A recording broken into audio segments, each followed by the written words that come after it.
Bonjour et bienvenue pour une séance de préparation à la dictée de la semaine prochaine. Alors, nous avons déjà commencé à préparer cette dictée en apprenant les premiers mots. Tu as donc appris à écrire marron, blanc, jaune, aussi et haut, comme au château. Aujourd'hui, des nouveaux mots. Alors, je te laisse prendre une feuille et un papier, appuie sur pause, une feuille et un crayon, appuie sur pause. Alors, tu vas écrire le mot rouge. C'est un adjectif de couleur. Tu appuies sur pause, je te laisse écrire et nous corrigeons ensuite.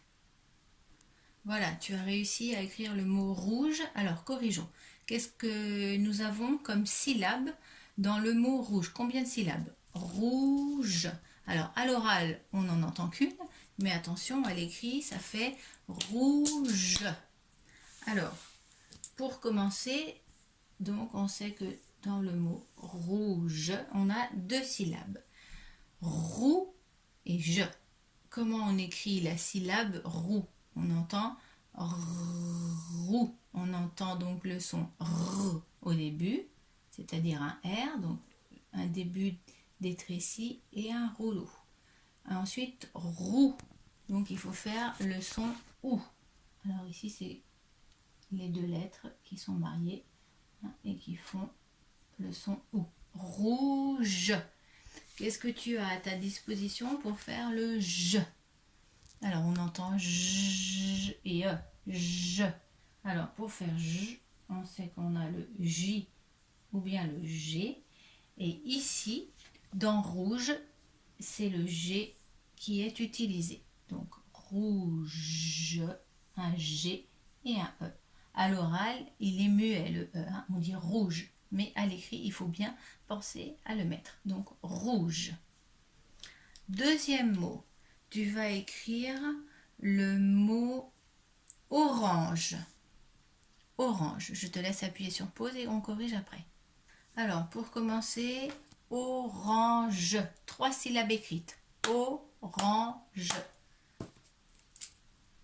Orange. Alors, pour écrire le O de orange, la première syllabe. Alors, on a déjà révisé. Pour écrire O, on peut utiliser un O, un A et un U, ou un A, un E, A, U. Et ici, dans orange, c'est le O qui est utilisé. Voilà. Ensuite, rang, au rang. Alors, on entend R et AN. Pour faire le R, il nous faut donc un R. Hop, un début d'étrécie et un rouleau. Et pour faire le AN, alors, on avait déjà révisé hier. Pour faire le AN, nous avons le AN, le AM, le EN ou le EM. Et ici, dans orange, c'est AN qui est utilisé. Alors, on fait donc un rond, une étrécie et 2 ponts pour faire le rang. Orange. Alors, comme tout à l'heure, pour faire J, on a soit un G, soit un J. Et dans orange, c'est le G qui est utilisé, comme dans rouge. Donc pour faire un G, on fait un rond et on termine par un jambage bouclé et une petite boucle. Orange. Voilà. Alors, troisième mot. Tu vas écrire le mot gris. C'est un adjectif encore, de couleur. Alors, ça y est, tu as réussi. Gris. On a une seule syllabe. Gris. Qu'est-ce qu'on entend au début de gris? G, g, g. Alors, quelle est la lettre qui fait le son G? Alors, c'est la lettre G qui peut faire le son G. Alors, on peut aussi avoir le G et le U pour faire le son G. Mais ici, c'est la lettre G qui est utilisée. G, gr, gr, gr. Alors, qu'est-ce qu'on a après? On entend le son R. Donc ici, il faut un R, une étrécie et un rouleau. Gris, on entend à la fin I, le son I. Alors, c'est très simple, un I. Par contre, ici, nous avons une lettre muette à la fin de gris. C'est un S. Alors, comme pour blanche, pour blanc et pour blanche, on peut retrouver cette lettre muette en pensant que gris, ça devient grise quand on parle d'un objet qui est féminin. Par exemple, une robe grise. Alors, une robe grise. Hop. C'est le S et le E qui fait Z. Donc on peut se rappeler que on le garde au masculin, ce S, et donc gris, il y a un S qui est muet à la fin. Allez, dernier mot, ce sera le mot parce que.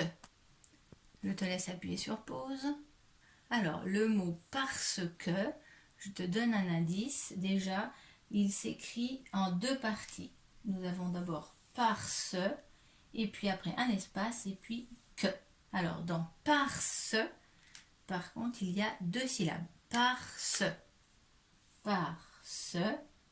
espace, que. Une seule syllabe. Alors, par ce, ici nous avons donc la syllabe par. Très facile, on entend p, par, on entend a, par. Ensuite, on a donc un R. Par ce. Alors, comment on peut faire le son S? On a un C, on a le S ou on a le 2S. Ici, dans parce que, c'est le C qui est utilisé. Parce, donc un C et un E, c'est terminé. Parce, et puis plus loin, que. Alors, comment est-ce qu'on va écrire que? On entend K et E. Pour faire le son K, on a le C ou on a le QU. Et bien, dans parce que, c'est le QU qui est utilisé. Un QU, et puis parce que, ça se termine par un E. Voilà, parce que. Alors, récapitulons. Donc, tu dois apprendre à écrire ces 4 nouveaux mots. Rouge, alors, tu penses bien aux deux lettres O et U pour faire OU, et tu penses bien à utiliser un G pour faire je dans rouge. Dans orange, tu penses bien que c'est un O, et puis un A et un N pour faire en, et tu utilises aussi la lettre G pour faire le son je. Dans gris, donc un G qui fait le son G, et puis pense bien à la lettre muette S. Et enfin, parce que, pense bien que c'est en deux mots, hein, et puis que c'est un C pour faire le S, et un QU pour faire le Q. Voilà, donc pour la semaine prochaine, je te laisse réviser les mots d'hier, c'est-à-dire blanc, on avait donc marron, jaune, donc blanc, aussi et haut comme au château. Et puis aujourd'hui, tu rajoutes rouge, orange, gris et parce que. Et la semaine prochaine, nous ferons une dictée pour vérifier si tu as bien retenu tous ces mots. Voilà, bon courage!